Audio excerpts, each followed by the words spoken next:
नमस्कार विद्यार्थी मित्रों, मैं उमेश कुमार यादव। कक्षा 7 विषय हिंदी पाठ्य पुस्तक अरहुल हिंदी पाठमाला का पाठ नंबर 4 का वीडियो लेकर के आए हैं, जिसमें आप लोगों को वीडियो दिया जाएगा मौखिक प्रश्नों का उत्तर, लघु उत्तरीय प्रश्नों का उत्तर और दीर्घ उत्तरीय प्रश्नों का उत्तर। इस प्रश्नों के उत्तर पर आज हम लोग डिस्कस करेंगे इस वीडियो में। इसके पहले वाले वीडियो में मैंने आपको टेक्स्ट बुक से संबंधित सारी बातों को बता दिया था। उसमें जो बहुवैकल्पिक क्वेश्चन थे उस पर भी हम लोगों ने डिस्कस किया था, और भाषा की बात में विलोम शब्द और वर्णमाला क्रम के बारे में हम लोगों ने अध्ययन किया था। तो आइए आज हम इस वीडियो में हम लोग देखेंगे कि मौखिक प्रश्न और लिखित प्रश्न में लघु उत्तरीय और दीर्घ उत्तरीय प्रश्नों के उत्तर किस प्रकार से हैं उस पर हम लोग डिस्कस करेंगे। तो सबसे पहले हम लोगों देखेंगे कि मौखिक प्रश्न कौन कौन से हैं, उनके क्या उत्तर हैं। तो देखिए आपकी स्क्रीन पे अरहुल पाठ पुस्तक पाठ नंबर 4 अन्याय का विरोध वर्कशीट है। तो इससे संबंधित, इस पाठ से संबंधित जो मौखिक प्रश्न हैं उनके उत्तर आपको दिए जा रहे हैं, उनको ध्यान से सुने और देखें समझें। मौखिक प्रश्नों का उत्तर एवं लिखित प्रश्नों का उत्तर। मौखिक प्रश्न सबसे पहले नंबर 1, प्रश्न नंबर 1, जूलिया कौन थी। प्रश्न था जूलिया कौन थी। इसका उत्तर है जूलिया लेखक के घर में बच्चों को पढ़ाने वाली महिला थी, जिसे गवर्नेंस कहते हैं। करा है कि जूलिया लेखक के घर में बच्चों को पढ़ाने वाली महिला थी, जिसे गवर्नेंस कहते हैं। प्रश्न था आपका कि जूलिया कौन थी, तो उसका परिचय दिया जा रहा है। जूलिया लेखक के घर में बच्चों को पढ़ाने वाली महिला थी, जिसे गवर्नेंस कहते हैं। क्वेश्चन नंबर 2 आपके स्क्रीन पे है। प्रश्न नंबर 2 या क्वेश्चन नंबर 2, जूलिया की तनख्वाह कितनी तय हुई थी। तनख्वाह माने सैलरी या वेतन। जूलिया की तनख्वाह कितनी तय हुई थी। तो उत्तर नंबर 2 देखिए, जूलिया की तनख्वाह लेखक के अनुसार, जूलिया की तनख्वाह लेखक के अनुसार 30 रूबल महीने तय हुई थी। कितने? 30 रूबल महीने तय हुई थी। लेखक के अनुसार 30 रूबल महीने तय हुई थी। जूलिया की तनख्वाह लेखक के अनुसार 30 रूबल महीने तय हुई थी। तो क्वेश्चन नंबर 3 देखें। करा है लेखक के अनुसार कितने रविवार को जूलिया ने काम नहीं किया था। करा है लेखक के अनुसार कितने रविवार को जूलिया ने काम नहीं किया था। तो उत्तर नंबर 3 है, लेखक के अनुसार जूलिया ने 9 इतवार काम नहीं किया था। लेखक के अनुसार जूलिया ने 9 इतवार काम नहीं किया था। इतवार माने रविवार। 9 रविवार को काम नहीं किया था। क्वेश्चन नंबर 4 है मौखिक का, देखिए। अगर आपके साथ ऐसा अन्याय हो तो आप क्या करोगे। कह रहा है, क्वेश्चन है, अगर आपके साथ ऐसा अन्याय हो तो आप क्या करोगे। तो उत्तर नंबर 4 देखिए, यदि हमारे साथ ऐसा अन्याय हो तो हम उसके विरुद्ध उपभोक्ता मंत्रालय के दफ्तर में शिकायत दर्ज करवाकर अपने अधिकारों को प्राप्त करने का प्रयत्न करेंगे। उत्तर नंबर 4 फिर से देख लें। यदि हमारे साथ ऐसा अन्याय हो तो हम इसके विरुद्ध उपभोक्ता मंत्रालय के दफ्तर में शिकायत दर्ज करवाकर अपने अधिकारों को प्राप्त करने का प्रयत्न करेंगे। तो आइए अब हम लोग लिखित में लघु उत्तरीय प्रश्नों का उत्तर देखते हैं। लिखित में लघु उत्तरीय, लघु माने छोटा, लघु माने छोटा। तो देखिए लघु उत्तरीय क्वेश्चन नंबर फर्स्ट है कि जूलिया का चेहरा पीला क्यों पड़ गया। जूलिया का चेहरा पीला क्यों पड़ गया। उत्तर नंबर 1 है जूलिया का चेहरा पीला इसलिए पड़ गया।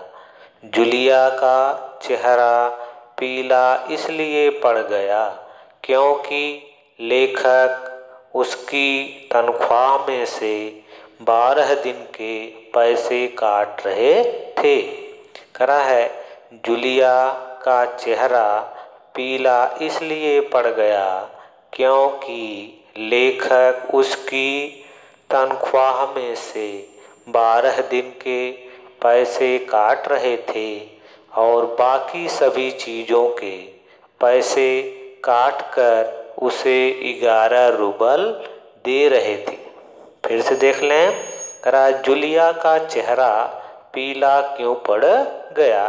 करा जूलिया का चेहरा पीला इसलिए पड़ गया क्योंकि लेखक उसकी तनख्वाह में से, उसके वेतन में से 12 दिन के पैसे काट रहे थे और बाकी सभी चीज़ों के पैसे काट कर उसे 11 रूबल दे रहे थे। इसलिए जूलिया के चेहरे पीले पड़ गए थे। पीले पड़ने का मतलब मुरझा गए थे। क्वेश्चन नंबर 2, लघु उत्तरीय का क्वेश्चन नंबर 2 देखें। जूलिया की आंखों में आंसू क्यों छलक आए। जूलिया की आंखों में आंसू क्यों छलक आए। क्वेश्चन नंबर 2 है कि जूलिया की आंखों में आंसू क्यों छलक आए। उत्तर देखें। जूलिया की आंखों में आंसू इसलिए छलक आए क्योंकि लेखक ने उसके वेतन में से बहुत सारे रूबल काट लिए थे और वह उस पर अन्य बातों के विषय में आरोप लगा रहा था। फिर से देख लें इसको। क्वेश्चन है जूलिया की आंखों में आंसू क्यों छलक आए। उत्तर है जूलिया की आंखों में आंसू इसलिए छलक आए क्योंकि लेखक ने उसके वेतन में से बहुत सारे रूबल काट लिए थे और वह उस पर अन्य बातों के विषय में आरोप लगा रहा था। इसलिए जूलिया के आंखों से आंसू छलक आए। क्वेश्चन नंबर 3, लघु उत्तरीय का क्वेश्चन नंबर 3 देखें। करा है लेखक ने जूलिया के कितने रूबल काट लिए थे। लेखक ने जूलिया के कितने रूबल काट लिए थे। उत्तर है लेखक ने जूलिया के वेतन में से 60 रूबल में से करा लेखक ने जूलिया के वेतन 60 रूबल में से 49 रूबल काट लिए थे। 49 रूबल काट लिए थे। कितने? 49 या 49 रूबल काट लिए थे। लेखक ने जूलिया के वेतन 60 रूबल में से 49 रूबल काट लिए थे। तो इस प्रकार से आपका लघु उत्तरीय क्वेश्चन। इसके बाद आता है आपका दीर्घ उत्तरीय क्वेश्चन। दीर्घ उत्तरीय क्वेश्चन में तो सबसे पहले ये देखेंगे दीर्घ माने क्या होता है। दीर्घ माने बड़ा, दीर्घ में बड़ा, लघु माने छोटा। तो आइए दीर्घ उत्तरीय पहला प्रश्न देखते हैं। लेखक ने जूलिया के साथ क्रूर मजाक क्यों किया। करा लेखक ने जूलिया के साथ क्रूर मजाक क्यों किया। तो उत्तर देखिए इसका। लेखक ने जूलिया के साथ क्रूर मजाक इसलिए किया। लेखक ने जूलिया के साथ क्रूर मजाक इसलिए किया क्योंकि वह उसे सबक सिखाना चाहता था। लेखक ने जूलिया के साथ क्रूर मजाक इसलिए किया क्योंकि वह उसे सबक सिखाना चाहता था। वह जूलिया से कहता है कि क्या जरूरी है कि इंसान भला कहलाए जाने के लिए इतना दब्बू, भीर और बोदा बन जाए कि उसके साथ जो अन्याय हो रहा है उसका विरोध तक न करे। वह खामोश रहे और सारी जायदादियाँ सहता जाए।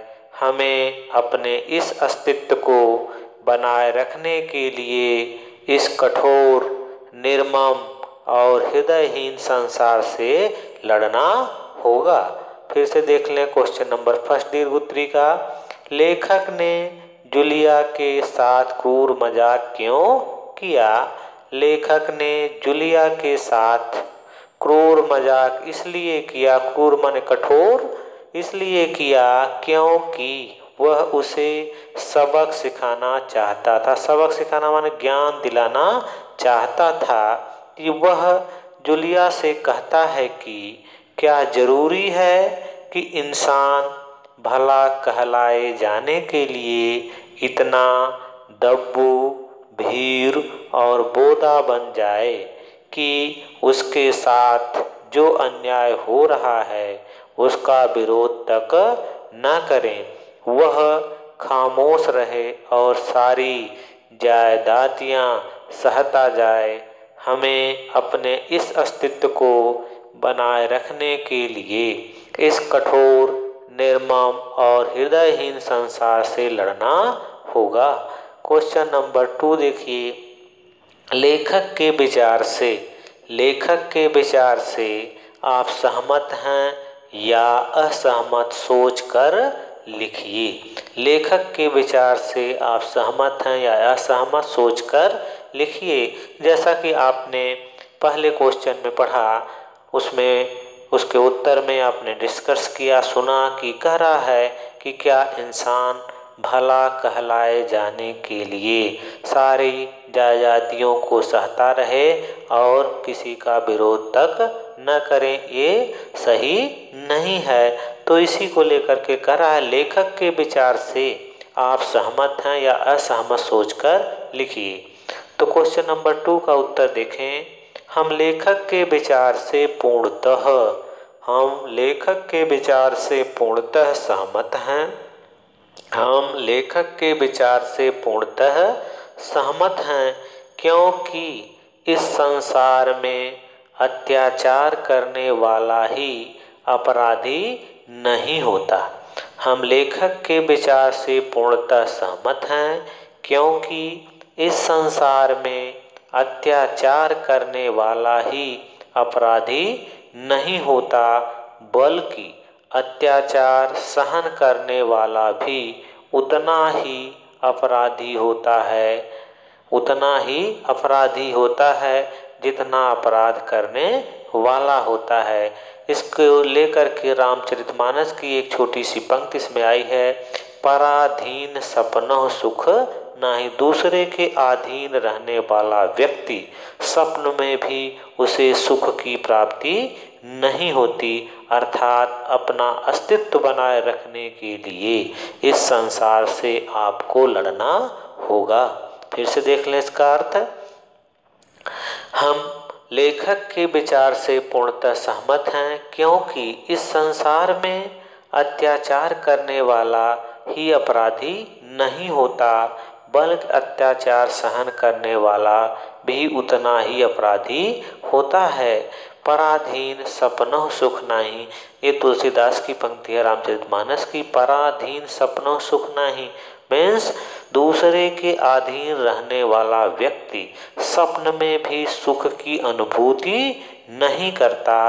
अर्थात अपना अस्तित्व बनाए रखने के लिए इस संसार से आपको लड़ना होगा। आइए क्वेश्चन नंबर 3 हम लोग देखते हैं कि कह रहा है जूलिया में विशेष गुण कौन कौन से थे। जूलिया में विशेष गुण कौन कौन थे। जूलिया में विशेष गुण निम्नलिखित प्रकार के थे। तो नंबर 1 है वह सीधी सादी थी, सीधी सादी थी। दूसरा था निर्दोष थी और किसी भी कोई उसके अंदर दोष नहीं था, कोई अवगुण नहीं था। तीसरा है साधारण महिला थी। चौथा है सत्यवादी थी, सत्य बोलने वाली थी। और पांचवा है परिश्रमी थी। जूलिया में पूछ रहा है कौन कौन से विशेष गुण थे। सबसे पहले नंबर 1 है सीधी सादी, निर्दोष, उसके अंदर कोई अवगुण नहीं था, कोई दोष नहीं था। साधारण महिला थी, सत्यवादी थी, सत्य बोलने वाली थी और परिश्रमी थी। तो इस प्रकार से हम लोगों ने इस वीडियो में चैप्टर नंबर 4 अन्याय का विरोध, जिसमें मौखिक प्रश्नों का उत्तर, लिखित में लघु उत्तरीय प्रश्नों का उत्तर, दीर्घ उत्तरीय प्रश्नों के उत्तर पर हम लोगों ने डिस्कस किया और इसको समझा। तो सब मिला जुला करके आप पाठ को, अन्याय का विरोध नामक पाठ को वीडियो 2 बार 3 बार देखेंगे तो इन सारे प्रश्नों का उत्तर आपको उसी पाठ के अंदर मिल जाएगा और आपको सारी बातें समझ में आ जाएंगी। इसके बाद इस वीडियो को देख करके आप अपनी फेयर नोटबुक पर शब्दार्थ के साथ अगर लिखना चाहते हैं शब्दार्थ भी लिख सकते हैं। उसको लिखना कंपलसरी नहीं है, बल्कि आपको चैप्टर का नाम डाल करके आप मौखिक प्रश्नों का उत्तर, प्रश्न और उत्तर, फिर लघु उत्तरीय प्रश्न और उत्तर, फिर दीर्घ उत्तरीय प्रश्न और उत्तर आप अपनी फेयर नोटबुक पर नोट कर लेंगे। और जैसे कि आपको बाद में भविष्य में कभी ज़रूरत लगे, इसको याद करने में आपको आसानी हो जाए।